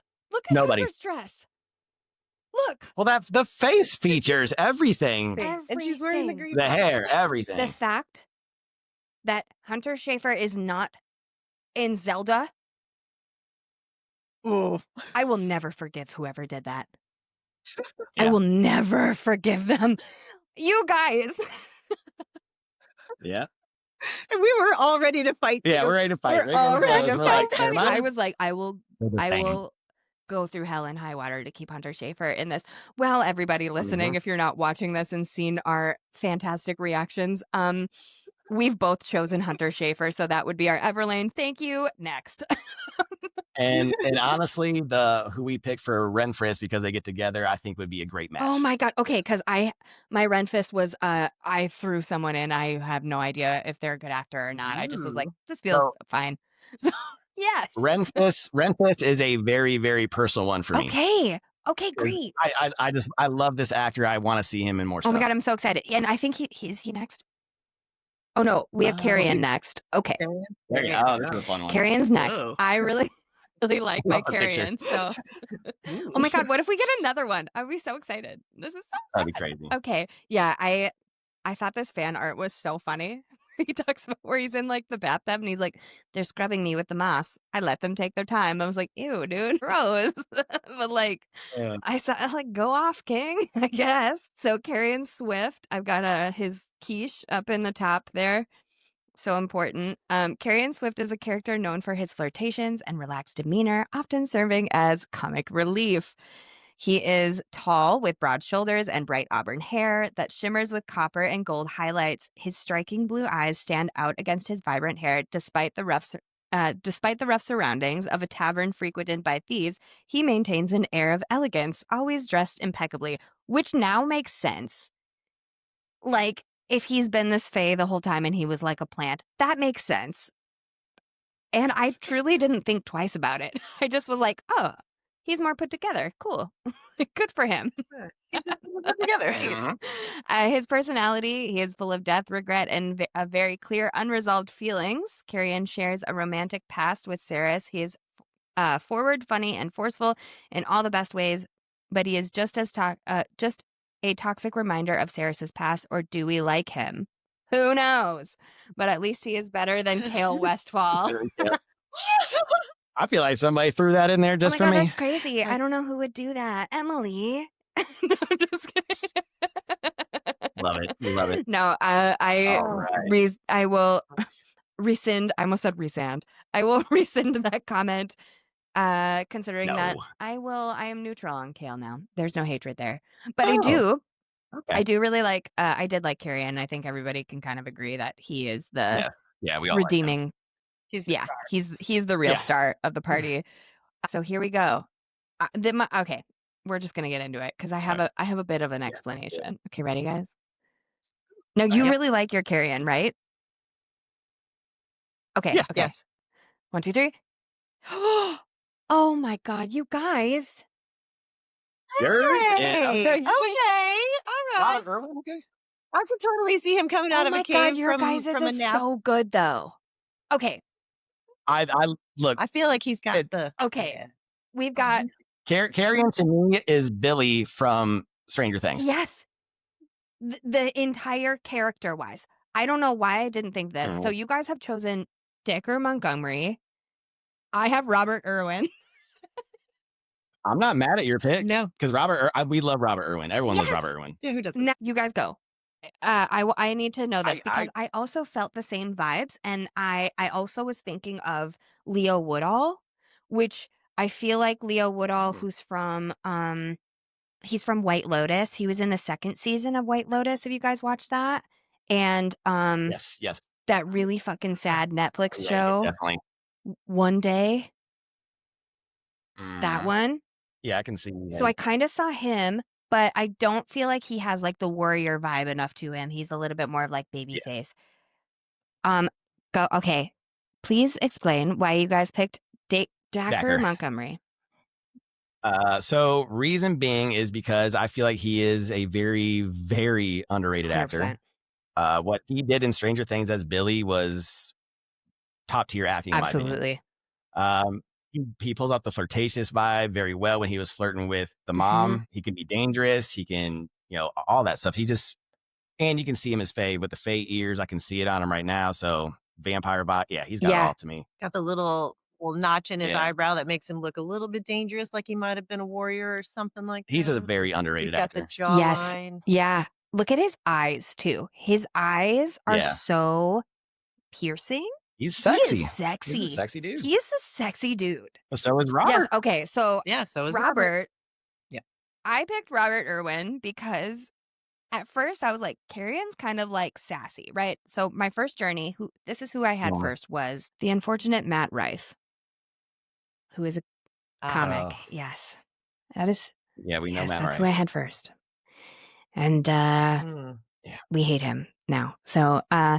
Yeah. he started off as like a very fun comedian and Yep. is now, Had he not been a had he douchebag, he not probably would have been been a perfect. fucking douchebag and made a joke about most things that he's made a joke about, but domestic violence and everything else, and now he's part of an elf campaign. He's too controversial and I don't like him and he doesn't deserve a platform, so he's not allowed to be a part of this. So I kicked him out of there Correct. because I was like, this is the vibes, right? Like of delivery, but I was like, get out of here, you're not welcome, scandalous. And so I went with Robert Irwin because I watched Dancing with the Stars last week. Is he on Dancing with the Yes. Stars? Yeah. You Aw, guys, he's cute. Dude, he's the he's shit. so good. He's He's awesome. so good. Also, he's And insanely hot. Okay. honestly, I would keep the accent too for the Yes. movie. Yeah, it's charming. He's Yeah. charming. Yeah. And I think everyone Mhm. likes Carrie Swift in this book because he's charming. Right? So Exactly. my Yes. only caveat though is I think he is too young. Robert Irwin's actually only 21, which is wild because he doesn't look Yeah. like it. He looks like he's like in his 30s. I just don't think I could see him acting sexy and it would actually land. Right? Like he looks like it. Yeah. I feel like it Yeah. would He's be too kind of innocent. awkward. He's too innocent. Yeah, he's And so too innocent. maybe like he would be like a better Hayden. Yeah. Ooh, yeah. Maybe. Oh, he could totally be a maybe Hayden. I like that better. a better Sorry. Hayden. Yeah. So maybe we can Yes, pin Hayden. him in case we want to bring him We can back pin him for as Hayden. Hayden. Or Leo Woodall as Hayden. Yeah, or Leo as Hayden too. Yeah. That is a good option too. I like that. But I like your Mm. guys' choice as Dacre Montgomery because Dacker. I keep saying Dacre. I'm from Minnesota. Yeah. Dacker Montgomery. I like him a lot. I think he's a really excellent choice because he can Yes. do the sexiness and like the bad boy. And I feel like he could do the comedy too. Oh yeah. Yeah. Mhm. All right. Welcome to the team, Right. Mr. Billy from Stranger Things. All Has right, he done Dacker. anything since then? Nothing big, and that's why I'm upset because I'm like, this dude is, and there's nothing controversial about him either. I have no idea. Maybe he doesn't want to. I don't know. Yeah, maybe he's like slow one of the ones that's like, actually I like writing or directing or something better. I don't know. He has to do more. Look at him. He's literally beautiful. I also feel like Yeah, he's too. he would be a good he would be like a good Tamlin too. I can see that. However, I don't know if you've seen that truck commercial with John Glenn with the long blonde hair driving his. He looked exactly like Tamlin. I was like, Oh my God! Wait, really? and he yeah. There's a truck commercial where he's like dressed up as like a Tamlin character driving it. It's Oh my hilarious. God! I have to. I cannot see anyone I gotta else look it anymore. up. We'd cast in our Avatar episode, we did Sam Reed from Interview with the Vampire. And we were like, he could do it. I think he could do it. Yeah, I can see that. And it's a little bit more like strawberry blonde, but I was like, I like him. Okay. All right. So We can lighten it. we're going to pin Robert Irwin for possible Hayden, but we're going to look at our choices. We have Renfis next. Yes, here we go. This is my favorite. I think this one is an AI photo. I don't know. It's not a lot of him. There was. Yeah, I think we nailed it. Yeah. Okay. Because mine is not good. So I'm very excited. We got you covered on Okay, this Got you one. covered. Yeah. Renfis Orithian apparently has a last name. I had to look through the book to find it. It's mentioned like one time. I think Kingfisher says it. Oh, he's got a last name. Got to write that in. Ren's loyalty isn't just political, it's personal. Longtime friend and fellow warrior to Kingfisher, a brother in a sense. He has dark brown eyes, fair skin, sandy brown hair that falls past his shoulders, often tied back into a warrior braid. Correction, 2 warrior braids, which I was like, wow, that's new. I like that. He is 7 feet tall. Ooh. His physique is muscular and well Wait, you said defined. it. 7 feet. Like, Oh, geez, sir, ooh. that's a redwood. Like, what are you doing? Well defined with tattooed forearms, adding to his rugged appearance. His personality.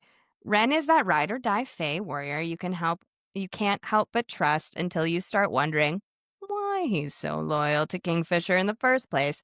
His blade is always ready. His vibe is always stoic. His eyes definitely say, I've seen some stuff. A Fey warrior harboring secrets in them braids. Okay. You That's guys can right. tell when I was working on this at 2 a.m. I was like, he goes, I love it. his braids I are so love big that. because it's full of secrets. Okay. Me girls, anybody? All right. Who we got? Mine sucks. Right. Oh my God, you guys.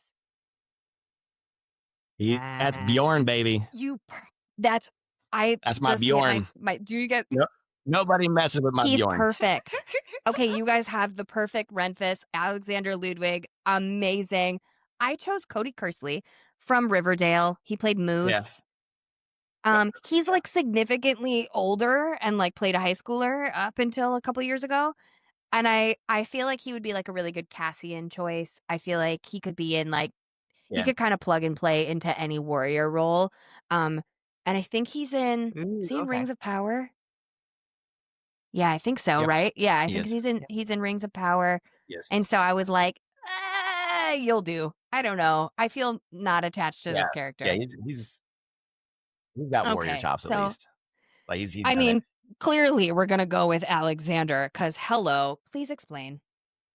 It's my Bjorn, man. Yeah, It's my Bjorn. I mean, he's Yeah. truly. How old is he? He's in his at least Yeah. mid-30s now. Wow. He's up there because he was in Hunter. He was in the first Yep. Hunger Games, and I think he was in his early 20s Yeah, for that one. Oh my God, what was his name? He's He was Kato. Kato. That right where he's pushed off the thing. He was such a baby. Yep, and Eaten by the eaten hounds. by He the was such a hounds. Yeah, baby. but we have them right next to us. If you look at him next to Hunter Schafer, Yeah. yeah. Oh my They're a God, they'd be couple. so They're a couple. cute. Couple of cuties. It's perfect. Yeah, that's a no-brainer. Holy shit. I haven't even like dipped into the world of like the Hunger Games actors. Like the other Oh, I should start pulling yeah. from there. The casting pool kind of narrows after you've done so many of these. Excellent choice. Holy shit, this is perfect. I feel like Cody Kersley and a bunch of other people that I considered for mine are like too close to Kingfisher. Kingfisher has kind of like the Yeah. beard and the kind of too much of the same look, and especially with Yeah. Lorith. Yeah. Lorith is like I was gonna say, yeah, they're like the Lorith too. same. Yeah, we reached Okay, our Lorith. yeah. Mine's a joke. So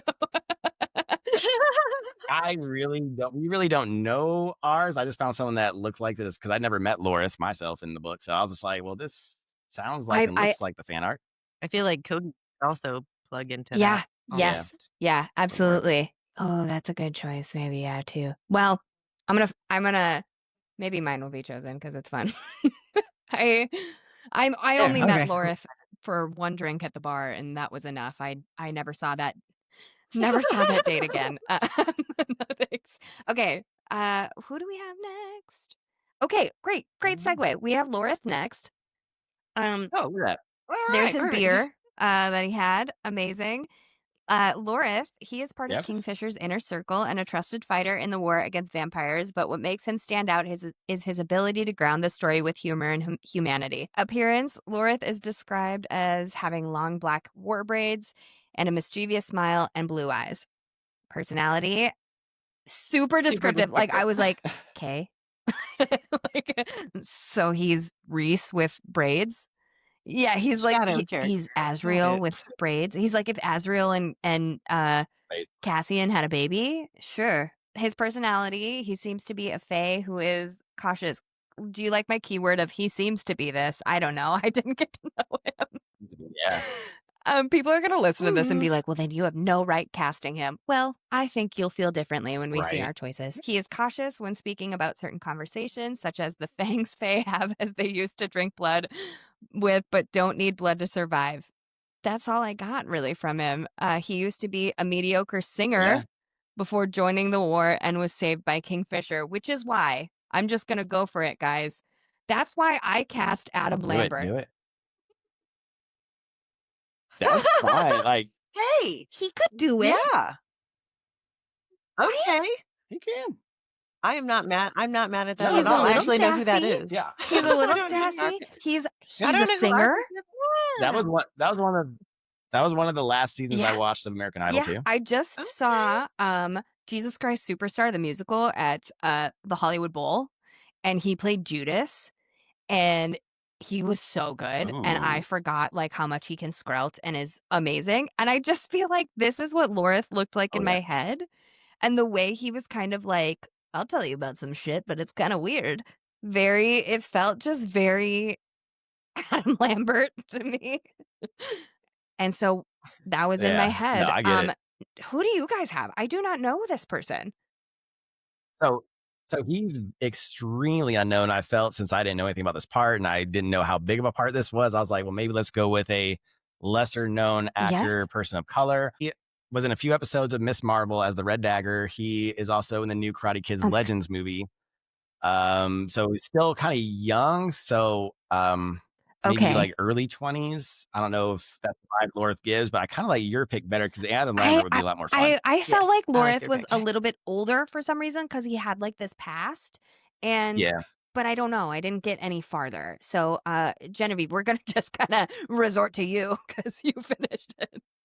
Great. I don't remember Lorith at all, so I'm He just gonna feels say not important. yeah. But RMS Knight I is your guys's. But so then Adam Lambert would be a good like cameo then if he's more of like Yeah, and you're like, oh shit, that's Adam "Oh," and Lambert. he's Oh, he's no. introduced so much later into the book that Yeah. it could be really fun that he comes on the scene and people are like, "Wow." Could you imagine Adam Lambert talking about the blood? Yes. Like, That would be I feel like I see hilarious. him like I'd be like, slumped over at the perfect. bar with his drink being like, "Yeah, we don't need it to Yeah. survive. I'll tell you what we need it for." Like a little like a and like he kind of looks at her like, "You little freak." We're going to go with Adam Lambert. Excellent choice, though. I love finding a new actor that I have never heard of before because Yeah. everybody's kind of the same now. Like everybody's like, it's like Jacob Elordi plays every role. Yes. Okay. Yes. Hayden Fane. Okay. All right, Hayden. All right. I saw him in the beginning of the book and I haven't seen him again. So, I mean, I don't know if he's pretty important, but I don't even remember if he comes over. Yeah, this might be a throw unless he shows up in the second book again. I just found him as insufferable anyways because it was like, Why he did you told you put to- yourself in that situation? All right, I'm not too mad at my pick then if he's insufferable because I don't even really know this guy, but I was like, yeah, whatever. whatever. Yeah, I was like, I just don't go in the bag. And like, why are you fighting people? And like, do you not realize that you are the kid that's causing a lot of issues for your sister who's taking care of you? Like, you guys live in like a roach-ridden apartment with a mattress on the floor. Which, sidebar, sorry, quick divert. Do you remember Saris mentioning how she missed her bed at home? No. There's What? one point where she's in like Kingfisher's cozy bed with like black satin sheets, and she says, "I'm missing my bed at home." And I said, your mattress that's full of bugs? What? On the floor? That's just weird. I was like, this line didn't make sense to me. That's could have been taken out, but I'm sure whatever editor That's one of didn't those recognize romantic that. tropes again. Yes. It's one of the It's tropes, one of right? those You miss tropes your where it's, you miss your home my no matter life how on Earth was, or crappy it back was, there I in the guess. human realm Okay. was That's- so that's terrible. fine. But That's terrible. Okay, so Hayden Fane, Sarah's Fane's younger brother, he's a symbol of what's worth saving. It's the whole reason she's doing any of this. So I think it's quite interesting that he's not part of it pretty much at all. Appearance, he is described as being tall with thick, light hair. She has jet black hair and he has light hair. Make it make Yeah, sense. that weirded me out. Weird, super weird. There's a cleft in his chin. The cleft in his chin came courtesy of his dead father and his proud straight nose he got from his mother. Personality, Hayden is a gambler, a bad fighter, a boy at heart who dreams of learning, but don't mistake his softness for weakness. Hayden becomes a key pawn in a larger game between realms. And he's just that. He's a pawn and a metaphorical pawn unseen off screen, I guess. Now, because he was so insufferable, okay, Okay. I have Yeah. seen, okay, you guys have Callan how do you, okay. I McAuliffe? think it's McAuliffe. McAuliffe? It's Australian. Yeah, he's Yes. Australian. Help. Where is he from? I know his face. So he is from I Am Number 4. He is also from The Walking Dead as Alden. He was in 55 episodes. Yep. in He's The Walking Dead. Right. Yeah. Yes. I was like, which is perfect for this. Zombies.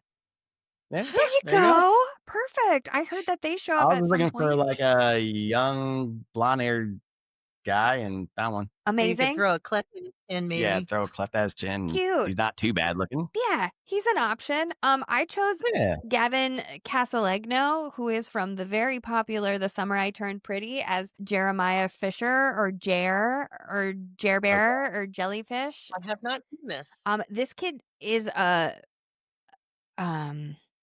bless his acting for this season because he had to be an insufferable character and he was. I also So think yeah. he kind of looks like Odeya Rush. Hmm. Ooh. Oh yeah, brother Okay, sister. Okay, Like yeah. I could see a sibling vibe with them. Yeah. In The Summer I Turned Pretty, he has these really god awful highlights. In this photo, he doesn't have them because who would want those in real life? And this is him on the premiere. But he was insufferable, so I went with him. But if we're supposed to like Hayden, then I feel like we bring back Robert Irwin. I just don't know if we're supposed to like him. Yeah. I don't want to hate Robert Irwin ever. I don't think I Yeah. do either. So Yeah.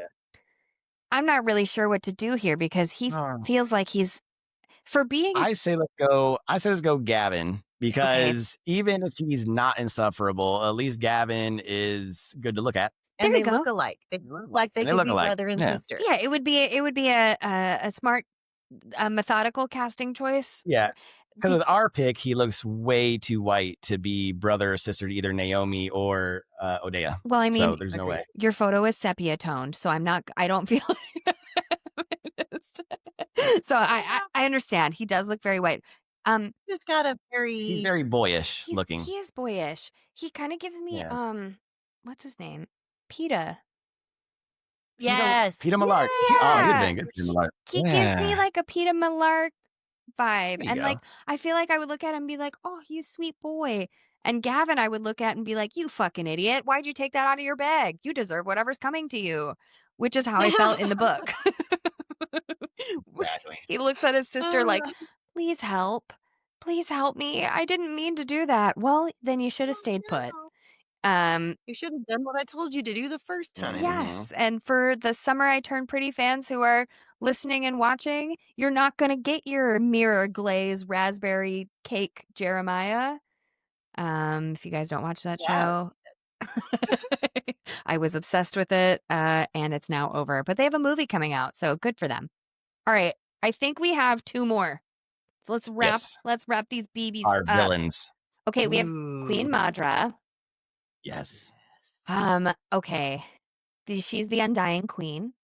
She's immortal, ruthless, and obsessed with control. Madra rules Zavarin like a predator in silk. I loved her. This was where the book had promise. I thought she was such a fun character. I think the way she said things was kind of like shitty.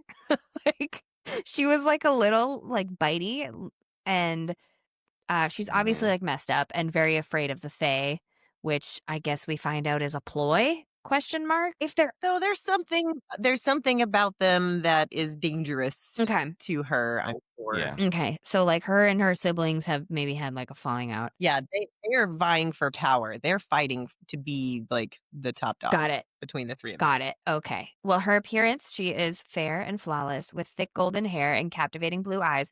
Her beauty is both delicate and graceful, yet there's a strangeness about her. This makes sense that she looks like this, especially if she's related to Malcolm. Personality, her presence is a warning. When humans crave immortality, they become something far worse than Fae or vampire. Madra is the mirror of what Saris could become, which didn't make sense to me until I found out the ending. And I was like, oh, okay, got it. Yeah. She becomes a queen. She knows what power is. She could also be a player in the game. I understand. I don't know about you guys, but I heard who Queen Madra was in my head rather than saw who Queen Madra was. Okay. So Ooh. my choice. Oh no. I wonder if you saw who I think you saw. Hold Oh, on. I want you to guess. No. Who do you think it is? Yeah. I think that you I don't know why. Nicole Kidman. Okay, very close. Very close. First of all, Mm. I love Nicole Kidman. This year for Halloween, I think when this episode comes out, this will have already happened at my Halloween party at work, so people will know. I am going as Nicole Kidman from the AMC movie trailer because I think she's the best. I think that's an excellent choice. Is that who you guys picked? Okay, Nope. okay, Nope. okay. I struggled because older and younger. Same here. We did older and younger as Now, well. younger, I and now I didn't tell you guys this before because I've recently decided this. Younger, I would have picked Anya Taylor-Joy because everybody does this. No, shut up. We did No, too. shut up. We Okay. did too. Okay, because that's how she's described, right? Like Anya Taylor-Joy is like the quintessential blonde, perfect fae, ethereal character. But I have recently decided to add her to my do not cast list for this podcast because I pick her for everything, and so does everyone. So Well, the reason why we picked her as well is because I love that movie where she's the chess player, and I was like, oh, that'd be she knows how to she's a play that queen. Yeah, very Queen's well. Gambit. Yeah. Amazing. That's what I had thought too. So, but I was like, how she's talking sounded to me in my head like Emma Stone. Okay. Oh wait, Yeah. oh my God, who Ooh. is Elizabeth Debicki? Wait, who is that? She plays Princess Diana on The Holy Crown. fuck. And if you watch the Guardians of the Galaxy one, she's the woman in all gold. Wait, she's perfect. Yeah, she was our little bit older choice because she is a little bit older because I didn't know how old the queen was. That's why I we felt had like two. So I was I like, felt like the queen was older. So she's described as younger, but and like looking younger, right? As the undying queen, but she doesn't talk that way. There wasn't a sense of immaturity that I got from the queen. And so, Exactly. and that's why I thought Princess Diana, oh but my evil. God. Nope, I want her. I'm sorry. I heard Emma Stone in her like quippiness, but I was like, I don't see her, I guess, really as the queen. And I do think that the queen is very royal. Yes. Posh. Yeah. Oh my God. Princess Diana.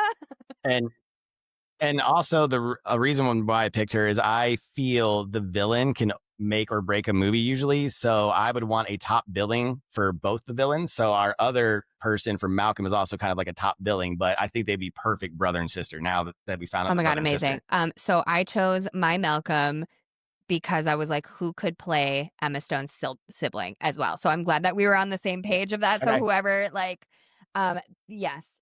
It might be the same one. I have a feeling it could be close. It'll be Yeah, close. I have maybe a feeling too because I feel like we kind of only picture one person. Especially based on Yeah. everything you've said today, I feel like you guys. Oh my I feel God, like what this if we have definitely the two same this episode? I'll be so excited. Yeah, let's pick Elizabeth Debicki because I want that royal Okay. That yeah, that poshness, was just a very like posh like It'd be easy for her. It'd be like, all right, play Princess Diana, but she went right. evil. And then she's Okay. like, instead of doing like the cute Princess Diana thing, she can like dagger her eyes type of thing. And Yeah. I would love to see her stretch her Right. actor's muscles to do that. And she looks the part. And she's got the beautiful blue eyes, Yes. which is a huge thing. Emma Stone, I was like, I guess Emma Stone from. I mean, Emma Stone would still be a solid choice because she's a very, very good actress and Academy Award winner. So you need that person Yes, as a villain. I just don't think she would sign on to do a Netflix show. So. Very, very true. And Elizabeth Debicki is already with Netflix with The Crown, absolutely. so it'd be easier. Okay, I love it. So many like outside the box choices. This makes me really happy. Sometimes we get all the same people, and this is very exciting. I think Malcolm's gonna be spot on for Okay, Netflix perfect. and everybody. I'm really excited about this. Yeah. Okay, Malcolm. Our story's big bad. If the Fey realm is holding on by a thread, Malcolm is the blade coming to cut it. Malcolm is tall and slender. His features are described as fine, handsome. His hair is straight as an arrow and white as snow. He has blood red eyes. So he's Legolas, but a vampire. He's ancient and calculating and is always 3 steps ahead. His precision makes him terrifying, not his power. Do we have the same person? Oh my God. Maybe. Ours is pretty I ours is feel like obvious, but I I feel can't like picture mine is anyone else. so obvious because of where he's from. So, okay, ready? 1, 2, 3. Yeah. This is our last one. So Okay. 1, 2, 3. Freddie Fox. Okay, Who's Freddie Fox? I have Freddie Fox. You guys have the choice. It's Jamie Campbell Bower. Duh, Vecna. Duh. Oh my God. Duh. Yeah. Duh. Freddie Fox. Oh, three. Oh, the three. Oh, yeah. Freddie Fox Okay. is from House of the Yes. Dragon. Oh, I feel like I'm so typecasting and taking from the pool of blonde men in House of the Dragon. But hear me out. I mean, as much as Jamie is the obvious choice because of Vecna and all that, but this guy would be a great up and comer because he's got the acting chops. I'm looking at all of his movies and everything, so He's been in some good shit. And yeah, so I think he would be great because then you'd pair him with a very talented actress, With Elizabeth. and And I'm sold. Yes. Either one, I'm and good I with. feel like, Oh man. okay, but I see where you guys see Jamie Campbell Bower and Elizabeth as siblings. But do you think that? Yeah, I think that maybe I would guess that they were somehow related by watching the show. Because they kind of look so similar. that's true. Oh, we don't want to be Because you don't want to be too obvious, right? Because I Yeah. assume it's a surprise at the end of the book I didn't finish. Yeah. Okay, I mean, if you guys like Freddie Fox. No, I do like Freddie Fox, honestly, because I do. Okay, I like 'cause, Freddie like- Fox yeah, for this. an up and comer with good acting Yeah, chops. I felt like I was cheating by going into House of the Dragon where they all have long blonde wigs. Yep. And I thought we were way too obvious because of Vecna. Yeah. He's excellent though. Jamie Campbell Bower, we cast him in Belladonna. If you guys read that yet by Adeline Grace, it's really good. yet. I just did this past fan cast that will be out in beginning of October. We cast him as Death, which is kind of a character that needs to do both. That's why I'm surprised I didn't choose him to be like, oh yeah, duh, obviously. A fun fan casting. I don't know if you read this book, but it's her favorite book right now, From Whom the Bell Tolls by J.C. For Whom the Bell Tolls. Yeah, by J.C. I've never heard of that. That'd be a fun fan cast too. It's really good. Okay, For Whom the Bell Tolls, like the Metallica song. Wow. Well, yeah. Yes. Yeah. Well, but Bell spelled B-E-L-L-E. Oh, is that her name? Yes. Yeah. Oh, you no. can't tell me. Okay, good. I picked up. You're gonna devour this. It's so freaking good, and you're gonna want to fan cast. Okay, this, because like I picked up a book called Immortal Consequences, and I only picked it up. It's I think Ivy Marie, and it's a newer release. I have not read it yet, but I picked it up because it dealt with being in purgatory and like this like afterlife thing, and I'm very fascinated by that. Yes, as a recovering Catholic, very fascinated by that world. Definitely will. Did you pick up Immortal Consequences because of the sprayed edges? Maybe. I may or may not have be eyeballing it because Maybe of the sprayed edges. So I'm like, oh, is it good? Yeah. Do Maybe I need to pick it up? The Should I? Sprayed edges Should were I really right now? pink and florally, and I went, ooh, it's this. It's so pretty. I got that one, and I got Soul Matched at the same time, which is like you like. I don't even know how to explain it. I that one I'm really excited to read. It's like you get a card of like what your soul is in this next life. It's like a draw of a card. Awesome. It sounded different, and I was like, oh, thank God, something refreshing. Give me this. So those two I got at the same time, which I also purchased because of the sprayed edges were also really pretty too. I'm a sprayed edges girly. Make a bookshelf pretty. We will not be good. I'm like, it's pretty. Right. You guys, I think that's the rest of our cast. That's it, right? Okay, so we have That is. quick Yeah. little Yep, recap. that was If we can do this from memory, let's give it a try. Saris, Odea right. Rush, our Kingfisher Yep. is Hero Finds.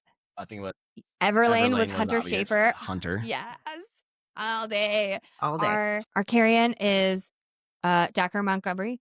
Yes. Dacker Montgomery. Our Yep. Hayden is Gavin Castellagno from Summer I Turned Pretty are Renfist. We had Alexander Alexander Ludwig. Ludwig for Renfist. At Queen Madra, we have Elizabeth Debicki. And Lorith, we have Adam Lambert. And Adam Lambert. Yeah, that was a good And one. Malcolm, we have Freddie Fox. Did I forget anyone? Yeah. No. Okay, fuck yeah. That's right. Good for Okay, us. yeah. I like Oh, our yeah, cast. we did it. We love our Yay. cast. I'll watch it. Thank you guys so much. For the book We making have book DNF. jam. Yay! Hey, I'll watch. Hey, with these actors, I yes, would watch it though. I think when I'm gonna say if Netflix finishes this and puts it out, because I think we've all been burned by the Sarah J. Maas of it all. They buy these rights, they don't get made. Like, where the hell is Fourth Wing? Yes. We don't Hello? even have a casting for them yet. Like, what is going on? I would like to know what's happening. So I'm not even gonna say that it's fully happening yet until we get something more than a showrunner attached to it, because that always changes. And they've already switched it twice for Fourth Wing. And then they did the showrunners from Outlander for ACOTAR, and then boom, the rights are gone. They dropped it. Hulu dropped it. So I just don't trust. ACOTAR and Throne of They Glass need need to to be be animated. Yes, those should absolutely be. There's no way you're gonna pull off Corinthia with it has to be animated because there's too beautiful. The world is too beautiful. The magic, all that stuff. It'd be so much Right. better. I would love to have Sony Pictures Animation pick it up because of K-pop Demon Hunters and like how that looked. K-pop, It was stunning. Thank you guys so All much, right. Scott and All right. Genevieve from Booked for Two, for hanging out with me for the last 2.5 hours. Hanging in there. We had some great conversations even off the recording. So very excited that we share a wedding anniversary. Wild. That is insane. Yeah. Can't wait. 1 year wedding Oh my gosh, anniversary, I same will. day. I'll message you guys happy anniversary, and Genevieve, I'll be sending you some pictures of the wedding. So let's exchange some wedding photos, please. Yay, big fan. Well, where can people find you and listen to you on the interwebs? So any podcast listening platform, we are on Spotify, YouTube, Apple, everywhere. We are. We also have socials. We have TikTok, Instagram, Facebook. Amazing on all the socials. Yes, I'll put the little handle thing out here so you guys can follow, and hopefully we'll do another episode again, another fun crossover, and maybe I gotta read that From the Bell Tolls book and bring you guys back. We will have the most insane in-depth conversation with that book. Let's go. I love it. I'm so grateful and so glad that we're part of the same book podcast connect, and I'll see you guys on the internet. All right. Thank you guys so much for listening to another episode of FanCastic. I hope you enjoyed our very wily hot take episode. Quicksilver was fun. I'm sorry I just didn't finish it. It's something I might pick up and read the last 150 pages, but right now I had enough. Sorry.